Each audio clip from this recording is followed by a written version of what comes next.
ఈరోజు ఆడికృత్తిక పర్వదినం, సుబ్రహ్మణ్యేశ్వర స్వామికి ప్రీతికరమైన రోజు.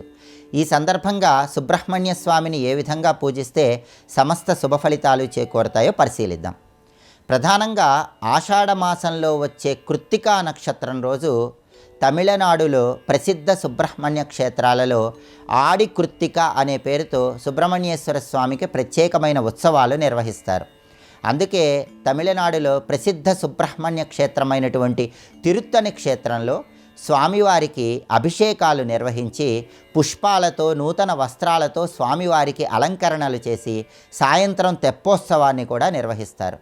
అలాగే స్వామిమలై క్షేత్రంలో స్వామివారికి నెమలి వాహనం మీద ప్రత్యేకమైనటువంటి ఊరేగింపును నిర్వహిస్తారు. భక్తులందరూ కూడా ఊరేగింపు సందర్భంగా పసుపు రంగు వస్త్రాలు కానీ కాషాయం రంగు వస్త్రాలు కానీ ధరిస్తారు. ఇలా తమిళనాట ప్రసిద్ధ సుబ్రహ్మణ్య క్షేత్రాలలో ఆడికృత్తిక రోజు అంగరంగ వైభవంగా సుబ్రహ్మణ్యేశ్వర స్వామికి ఉత్సవాలు నిర్వహిస్తారు. ఆడికృత్తిక రోజు స్వామికి ఉత్సవాలు ఎందుకు నిర్వహిస్తారంటే, స్వామివారు సూరపద్మాసురుడు అనే పేరు కలిగినటువంటి రాక్షసుణ్ణి సంహరించటానికి సంకేతంగా ఆడికృత్తిక రోజు ఇలా తమిళనాడులో ప్రసిద్ధ సుబ్రహ్మణ్య క్షేత్రాలలో ప్రత్యేకమైన ఉత్సవాలు నిర్వహిస్తారు.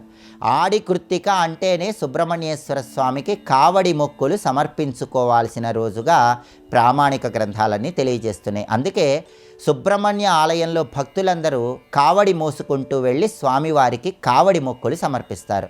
ఈ కావడి మొక్కులలో కూడా పాల కావడి, పూల కావడి, పన్నీరు కావడి, గంధం కావడి, ఇలా అనేక రకాలైనటువంటి కావడి మొక్కులు ఉంటాయి.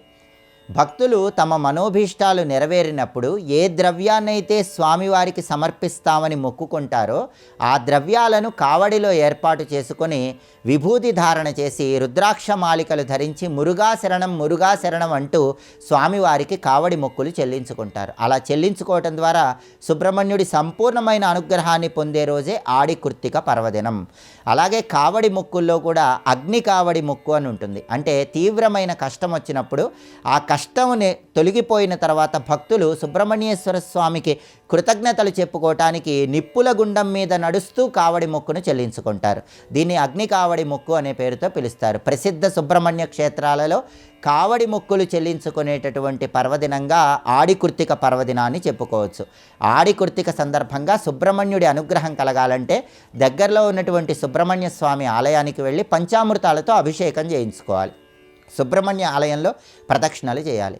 సుబ్రహ్మణ్యుడి అనుగ్రహం సంపూర్ణంగా కలిగింపజేసే మంత్రం ఓం సాం శరవణ భవ. కాబట్టి ఈ మంత్రం చదువుకుంటూ సుబ్రహ్మణ్య ఆలయంలో ప్రదక్షిణలు చేస్తే సమస్త శుభ ఫలితాలు చేకూడతాయి.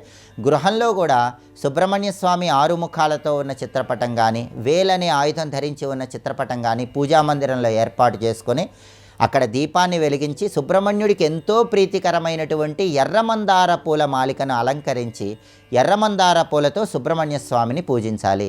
సుబ్రహ్మణ్య స్వామికి చెంగల్వ పూలంటే చాలా ప్రీతిపాత్రం. మీకు లభించినట్లయితే చెంగల్వ పూలు కొన్ని సుబ్రహ్మణ్య స్వామి దగ్గర ఉంచి నమస్కారం చేసుకోండి.